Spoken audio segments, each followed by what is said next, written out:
श्रीमद् भागवत सुनने वाले सभी श्रोताओं को जय श्री कृष्णा, जय श्री राधे। पिछले पाठ में हम सब ने सुना, शौनकादि ऋषियों ने सूत जी से पूछा कि सप्ताह विधि का पारायण कब से शुरू हुआ। तब सूत जी कहते हैं कि जो ब्रह्मा के मानस पुत्र थे, सनक सनंदन सनातन सनत कुमार, उन्होंने सप्ताह विधि से नारद जी को ये कथा सुनाई। तो शौनकादि ऋषि कहते हैं कि लोक विग्रह मुक्त से नारद स्थिरस्य च विधि श्रवा कुत कुता प्रीति संयोगा कुत्रतैषः।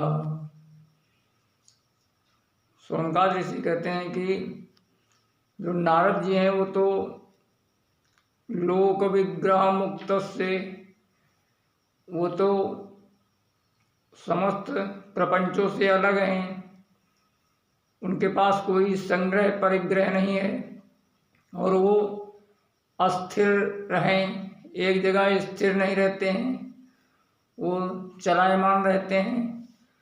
तो वो कहाँ पे उनकी सनकादि ऋषियों में से कहाँ पे उनकी भेंट हुई तथा उनके अंदर सप्ताह विधि श्रवण की किस प्रकार उनके अंदर प्रेम प्रकट हुआ कि हम सप्ताह विधि से सुने, और उनका मिलन कहाँ पर हुआ, कृपा करके आप मुझे बताइए।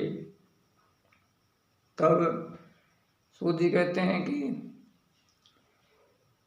एकदा हि विशालायां चत्वारे ऋषयो मला सत्संगार्थं समायाता ददृशु तत्र नारदम्। एक बार विशालापुरी यानी बद्री विशाल में ये चारों भैया घूम रहे थे। किस लिए? सत्संगार्थम, सत्संग की भावना से ये चारों भैया घूम रहे थे। तब इन्होंने वहाँ पे नारद जी को देखा। जब नारद जी को देखा तो नारद जी का मुंह थोड़ा लटका हुआ था, तो इसके लिए इन्होंने नारद जी से पूछा, क्योंकि ये जो ब्रह्मा जी के मानस पुत्र हैं, ये चारों भैया, इनका कथा मात्रैक जीवना, इनका जीवन ही सब कुछ कथा ही है। जब इन चारों भैयाओं को कोई नहीं मिलता है तो चार में एक वक्ता बन जाता है, तीन श्रोता बन जाते हैं और भगवान की कथा सुनने लगते हैं। तब इन्होंने जब नारद जी को देखा, तब नारद जी से इन्होंने पूछा, कथम ब्रह्मण दीन मुख कुतश्चिंता तुरो भवान त्वरितं गम्यते पुत्र कुताश्चागमनं तव।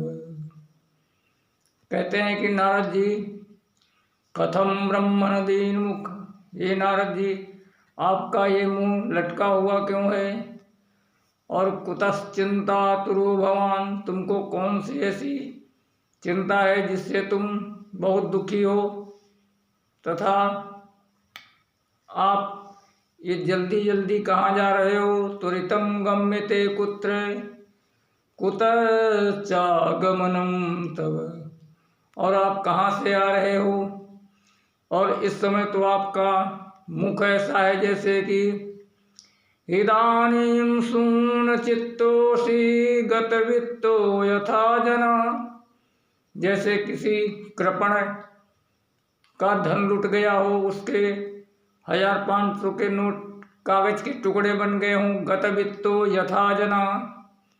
और आप जैसे मुक्त संग महात्मा को यह शोभा नहीं देता, क्योंकि आपके पास संग्रह परिग्रह का कोई भी विकल्प या साधन नहीं है। तवेदम मुक्त संगस्य नोचितम बदकारणम, यह आपके लिए उचित नहीं है, आप कृपा करके इसका कारण बताओ। तब नारद जी कहते हैं कि भैया, हम भी तुम्हारी तरह ही सत्संग प्रेमी महात्मा हैं, और सत्संग की भावना से ही हम सबसे सत्संग की उत्तम भूमि समझकर पृथ्वी लोक में गए थे। अहम तो पृथिव्यम यातो ज्ञात्वा सर्वोत्तमामिति, क्योंकि पृथ्वी लोक में ही सत्संग मिलता है, इसके लिए मैं ये समझ के गया कि वहाँ पे जाकर सत्संग करूँगा। लेकिन वहाँ पे मुझे सत्संग तो कहीं नहीं मिला, बल्कि और उससे मैं परेशान हो गया। तब सनकादिक ऋषि कहते हैं कि नारद जी, तुम जब पृथ्वी लोक में गए थे तो तुमको तीर्थों में जाना था, साधु संतों से मिलना था, वहाँ पे सत्संग मिलता आपको। तब नारद जी कहते हैं कि भैया, हम कोई दिल्ली बम्बई थोड़ी गए थे। तब नारद जी बताते हैं कि पुष्करम च प्रयागम च काशीम गोदावरीम तथा हरिक्षेत्रम कुरुक्षेत्रम श्रीरंगम सेतुबंधनम एवमादिषु तीर्थेषु भ्रममाणस्तथा। तब नारद जी कहते हैं कि मैं तीर्थों के गुरु पुष्कर गया और तीर्थों के राजा प्रयाग गया। पुष्करम च प्रयागम च काशीम गोदावरीम तथा, काशी और गोदावरी दक्षिण के तीर्थ, श्रीरंगम सेतुबंधनम और हरिद्वार कुरुक्षेत्र, समस्त तीर्थों में गया, लेकिन कहीं पर भी मुझे सत्संग की प्राप्ति नहीं हुई। एवमादिषु तीर्थेषु भ्रममाणस्तथा, इतने तीर्थों में मैं इधर उधर घूमता रहा, लेकिन ना पश्यम कुत्रचिच्छरम मनः संतोषकारकम, लेकिन मेरे मन को कहीं भी पर भी ऐसा संतोष नहीं मिला, एक क्षण के लिए भी मुझे शांति नहीं मिली। और शांति तो मिली ही नहीं, उसके बदले में और मेरे मन में बेचैनी हो गई, क्रांति मच गई।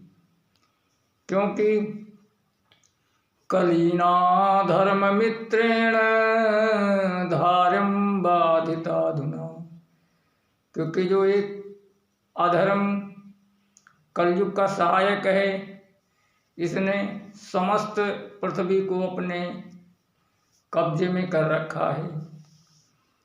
और महाराज, सत्यम नास्ति तपा शौचम दया दानम न विद्यते उदरम भारिणो जीवा बारा का कूट भाषिणा। महाराज, सत्य धर्म के 4 चरण होते हैं, सत्य, तप, दया और शौच, जिनमें 3 चरण तो खत्म हो गए, केवल सत्य के ऊपर ही ये समस्त संसार टिका हुआ है। और मनुष्यों में क्या है कि उदरम भारिणो जीवा, अपने पेट भरने के लिए ही वो केवल झूठ पर झूठ बोलते जा रहे हैं और असतभाषी भी होते जा रहे हैं। जिससे पूछो तो वही कहता है कि क्या करें भाई, पापी पेट का सवाल है, और पापी पेट के नाम पर कितने बड़े बड़े घोटाले करते रहते हैं। ये सब देखकर मैंने सोचा चलो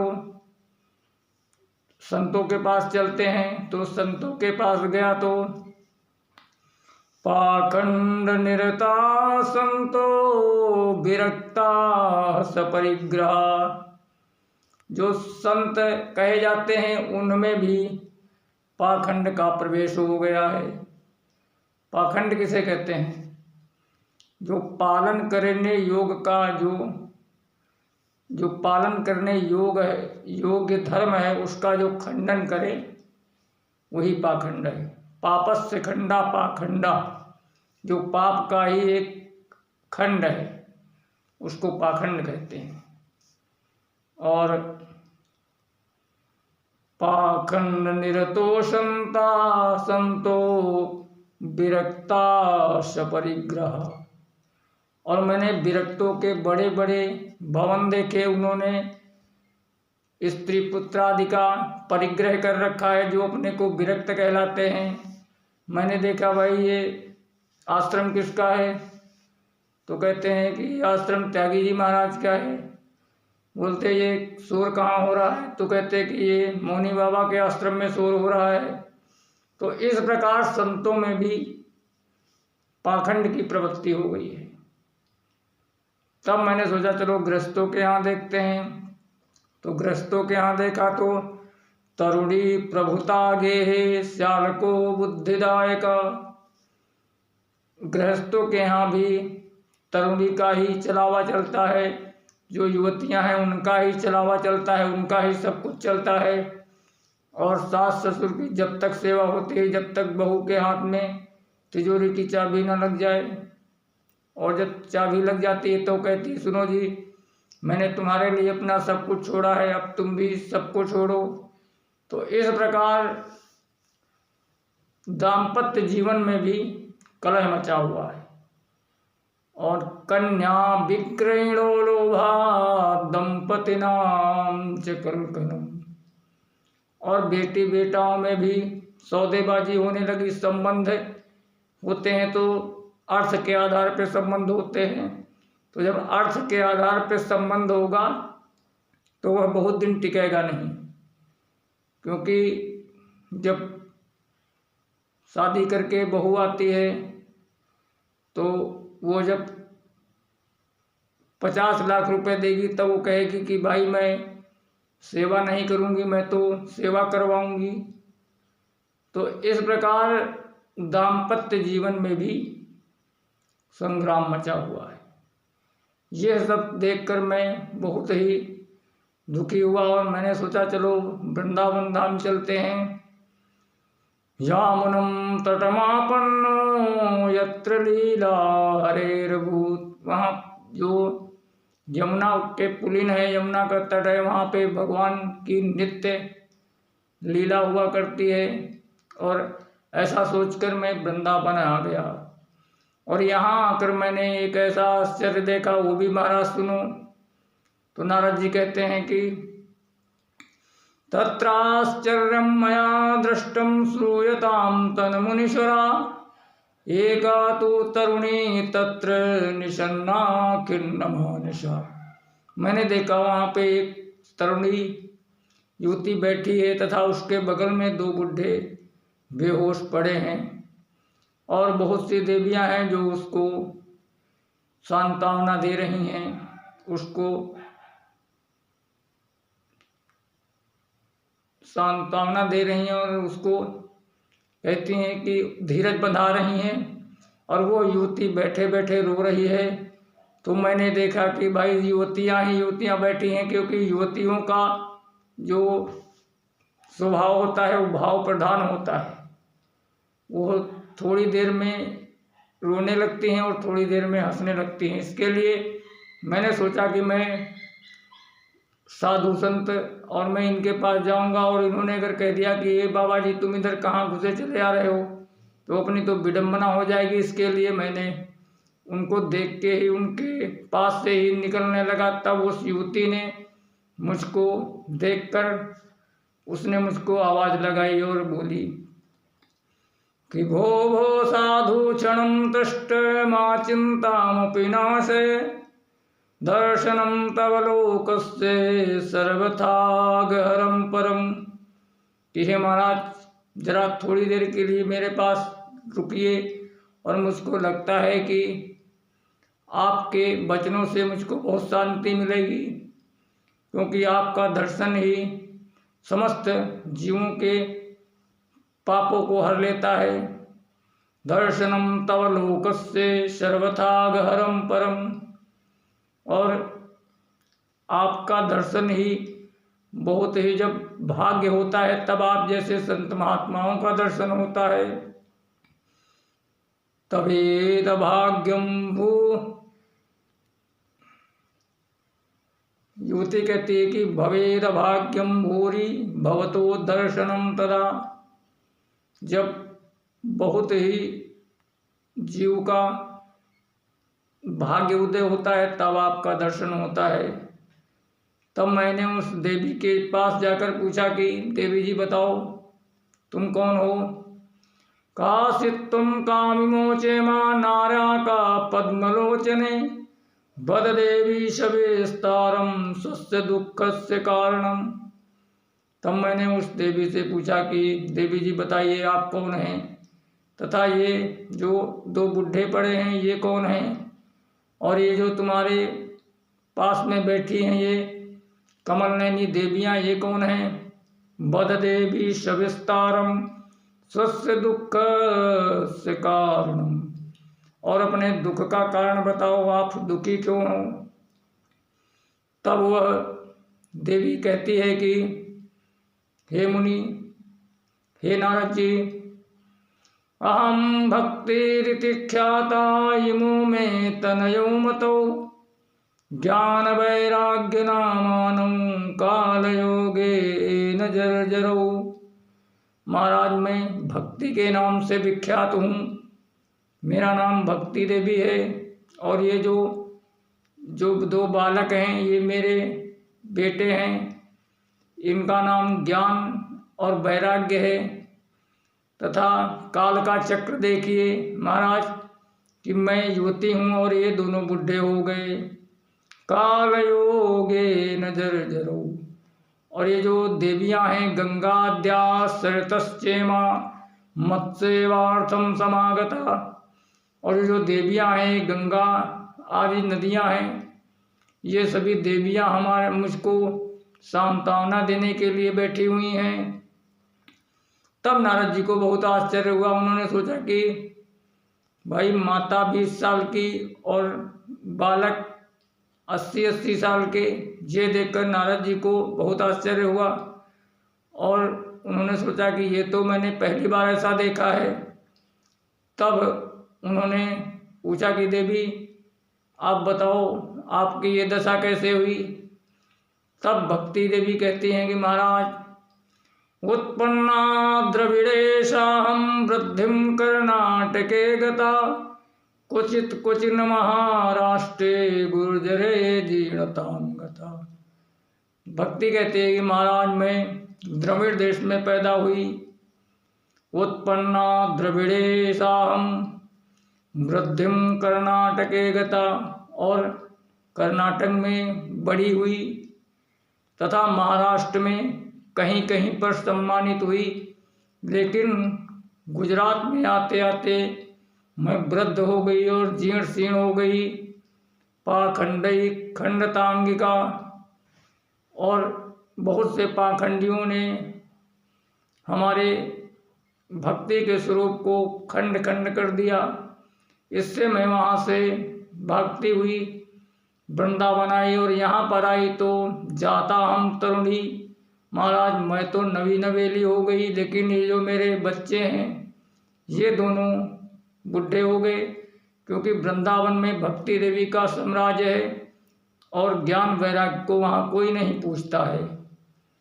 तो अब भक्ति देवी कहती है कि महाराज अगर ऐसा ही हाल रहा तो हिरम्य स्थानम परित्यज्यम विदेशम गम्यते मया। महाराज अगर यही हाल रहा तो मैं ये वृंदावन भी छोड़कर विदेश को चली जाऊंगी। तो जब इस प्रकार कहा तब नारद जी ने भक्ति देवी को कहा कि भक्ति देवी आप चिंता मत करें, मैं इनके युवा होने की कोई ना कोई उपाय खोजता हूँ, तथा आप निश्चिंत होकर भगवान के नाम का स्मरण करें।